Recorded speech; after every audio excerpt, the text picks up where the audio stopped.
Dr. Ferdinand Lumban Tobing lahir di Sibuluan pada 19 Februari 1899 sebagai anak keempat dari 9 bersaudara.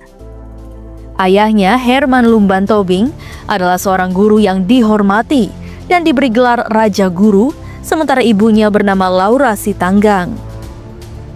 Pada usia 5 tahun, Ferdinand dibawa oleh ayah angkatnya, Jonathan Passanea, ke Depok dan disekolahkan di sekolah dasar Belanda atau Europese School.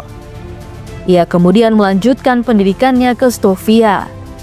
Di sana, ia aktif dalam organisasi Jong Bataksbon yang beranggotakan siswa-siswa Stovia asal Sumatera Utara. Setelah lulus pada tahun 1924, ia bekerja sebagai dokter bagian penyakit menular di Centrale Barlika Ziekenhuis, yang kini dikenal sebagai Rumah Sakit Cipto Mangunkusumo, Jakarta.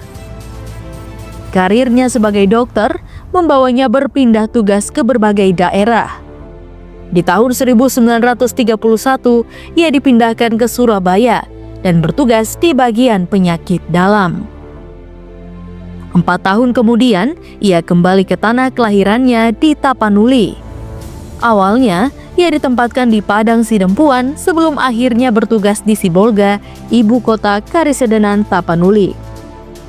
Pada masa pendudukan Jepang tahun 1942, Ferdinand Lumban Tobing memperoleh banyak pengalaman berharga yang kelak berperan dalam perjuangannya.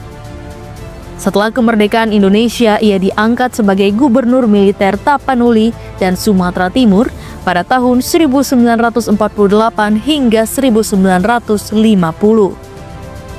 Dalam masa jabatannya, ia berperan penting dalam menjaga stabilitas dan mempertahankan kemerdekaan Indonesia di wilayah tersebut. Ferdinand Lumban Tobing meninggal dunia di Jakarta pada 7 Oktober 1962 di usia 63 tahun. Ia dimakamkan di Desa Kolang, Kabupaten Tapanuli Tengah, Sumatera Utara. Sebagai penghormatan atas jasanya, namanya diabadikan pada Rumah Sakit Umum di Sibolga dan Bandar Udara di Pinang Sori, Tapanuli Tengah. Pada 17 November 1962, Ferdinand Lumban Tobing dikukuhkan sebagai pahlawan kemerdekaan nasional berdasarkan surat keputusan Presiden nomor 361 tahun 1962.